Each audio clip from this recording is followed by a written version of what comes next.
Thank you very much. Um, Hi, everybody. I'm Kristen Hurley. I am an associate professor at the Johns Hopkins Bloomberg School of Public Health, and I'm truly honored to participate in the second annual conference of the Asia Pacific Partnership on Health and Nutritional Improvement, and to congratulate Alma Ata University on the launch of the Graduate School of Public Health. Today, more than ever, the field of public health is essential to meeting the health challenges of populations globally. And meeting these challenges really depend on our ability to educate future leaders to conduct research and to translate that research into policy and effective programs. Because of this, I want to start by congratulating Alma Ata University for its vision in establishing its new graduate school of public health. So I'd like to begin this session by talking about a few different things. So I'd like to talk first about public health at a very, very broad top level, specifically about what public health is and how it differs from medicine. But I also want to describe some very specific or common public health responsibilities and then describe the role that public health professionals play, specifically in the context of COVID 19. I will talk about COVID 19 trends globally and why they differ between populations. And finally, I will talk about some of the current and future challenges public health professionals face globally. So first, as most of you know, there are similarities and differences between public health and medicine. And, public health really focuses on a lot of the same concerns and issues as medicine. But while medicine focuses strictly on providing care for individual patients and how to treat them, public health works to prevent these issues at a population level. Public health interventions are aimed at making a positive health change in a community or in a population, and that community or population could be a country like Indonesia or the United States, it could be a state or a province, or it actually could be the world. So one example for COVID-19, just to illustrate this difference, is that medicine is focused on successfully treating COVID-19 patients and ensuring that they are treated effectively and that they will survive their illness.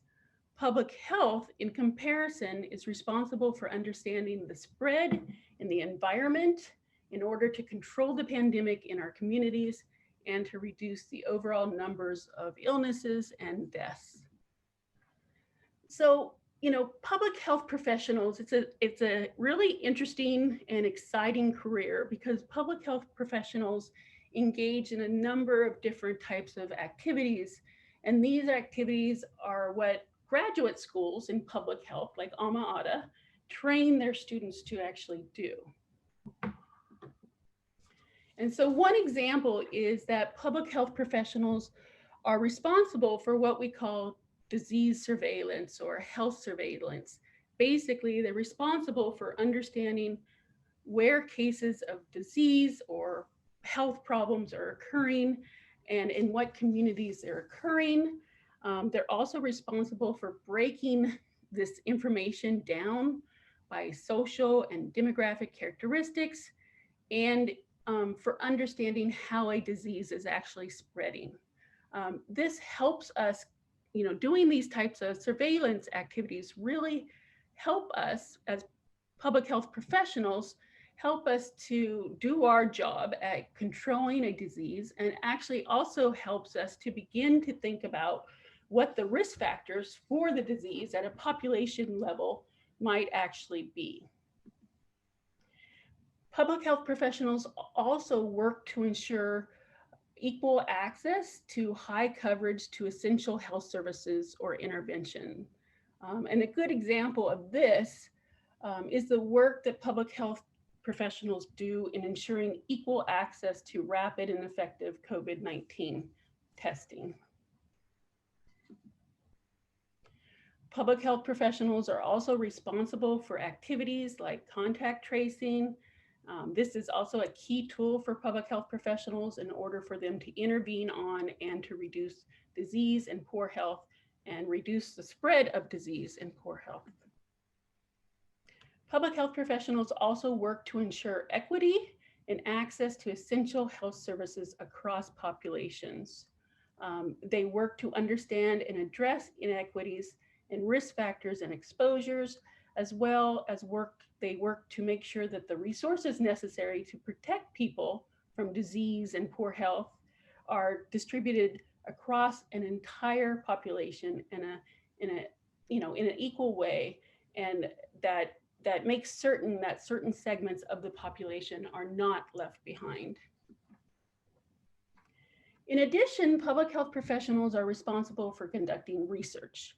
Um, and this is important for understanding things like disease spread or the, risk factors for poor health in general.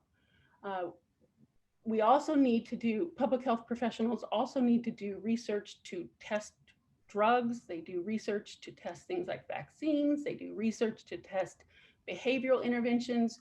And they do this all to protect against things like viruses or other illnesses that are common in certain populations or communities. Public health professionals use rigorous public health tools that they learn about in graduate schools, such as randomized controlled trials to do this type of work. And finally, public health professionals are trained to always look forward in order to help prevent and or prepare for continuing and new public health problems. And really, this is especially important now more than ever in order to prepare to deal with the lingering both direct and indirect consequences and challenges of COVID-19, such as increased poverty, unemployment, and food insecurity. And really, as we need to do this as these and figure out how to translate, to basically translate these challenges into new public health research policies and programs. So what specifically, I'm going to kind of change the subject a little bit. So what specifically has public health or has the public health response been to COVID-19, or what has it looked like? In some, I think the public health response to COVID-19 so far has been wide ranging from surveillance, which I talked about earlier, of cases and deaths, to testing, to contact tracing, finding cases that are affected, isolating them and tracing their contacts and asking contacts to quarantine at home.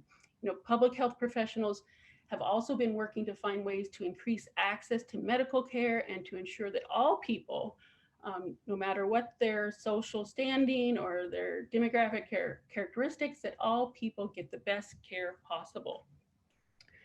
Public health professionals are also conducting the research necessary to reduce the spread of COVID-19 by finding vaccines or trying to find a vaccine for COVID-19, and by doing things like working to change behaviors in populations related to things like social distancing and mask wearing.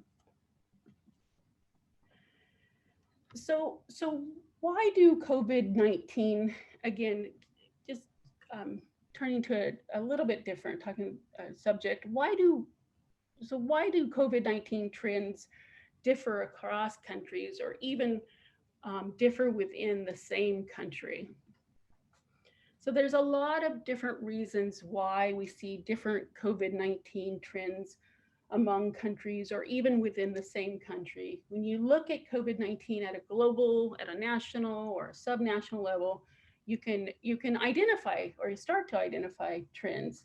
And as you see by this map, the COVID-19 trends really vary by country. This is a map that looks at cases per 100,000. And the darker the red, the more cases you have or the country has per 100,000. But again, as you can see by this map, the COVID-19 trends in terms of cases really do vary by country. And one of the there's several reasons for this. And one of the first reasons for this difference is just, it's as simple as timing. For example, how long has the virus been circulating in the country or a segment of the country? It takes a while for the virus to circulate across different parts of the society. Another reason is how healthy the underlying population is and how many risk factors do they actually have to begin with. With respect to COVID-19, people who are older or have underlying health conditions, unfortunately, are at greater risk of experiencing severe illness and death. And so, if a country has greater proportions of of its population that falls into those risk groups, then it may have greater numbers of severe illness and deaths. So, there's a lot of public health tools like population epidemiologic pyramids. Those are things that are created by public health professionals and tools that can be very helpful in policymakers and public health organizations in understanding the COVID-19 risks at a population level. Finally, another reason for the differences between countries and things like cases of COVID-19, and a very, very important reason is is what countries are actually doing to slow the spread of COVID-19. And again, public health is essential to this effort and basically is responsible for it. So, for example, if a country has been very aggressive in implementing things like testing, social distancing, and other measures, then it's likely that they will see a different rise in cases than countries that take a more laid back approach. And public health professionals can really make a difference in working to ensure programs and policies related to these activities. And so again, if you look back at this map, you will see that in the US, the cases in the US of COVID-19 per 100,000 is much higher. I circled the US than it is in Indonesia, for example, where it's much lower. Um, and you see that across many different countries on this map, and it's really not surprising. We are definitely seeing varying performance in countries in terms of how they're doing in controlling the spread of COVID-19. For example, countries like Jordan, Vietnam, among other countries which you'll probably hear more about today, are who've acted very early and quickly in terms of implementing successful measures of testing, quarantine, and social distancing, things like that. They tend to be doing better than other countries like the US and Brazil, who have reacted more slowly. However, despite these differences in public health measures, one question I often hear still is, how accurate is this map, or how accurate are these numbers, given that varying rates of testing, or given the varying rates of testing uh, between countries, meaning that if you do more testing, you of course would expect to see more cases. And I think that is a really, really good question. There are challenges related to testing around the globe in terms of using high quality testing methods, making sure that everyone who is presenting with symptoms of COVID gets an appropriate test and a diagnosis. And this, though, obviously is not happening in a standardized or universal way. So it is true that there are many countries around the world where the burden of the disease and the deaths attributed to COVID is likely to be underestimated just because they're not reported. However, just thinking about this, I think in the future, and probably the near future, I think we will certainly be able to observe the excess mortality over the last 8 months or so, in contrast to what we've seen in previous years, assuming that things do get much better.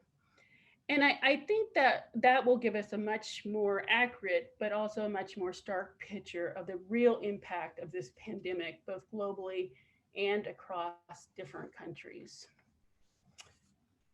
So, to the next slide. So in terms of kind of current and future challenges for public health professionals, I think, unfortunately, we find ourselves in a difficult situation, and one that I believe we should have probably been a little bit much better prepared for. You know, as any public health professional will probably attest to, even over the past several decades, there have been multiple reports and warnings about pandemics and emergency viral threats that have come along with things like the expansion of human habitats, the effects of climate change, and also just more global travel. You know, people can travel all around the world, so it's really one world, right? One population. And what we've seen just over the past 2 decades or so is how quickly things can basically get out of control or out of hand with these factors in place, with infectious diseases like SARS or MERS or H1N1, Ebola.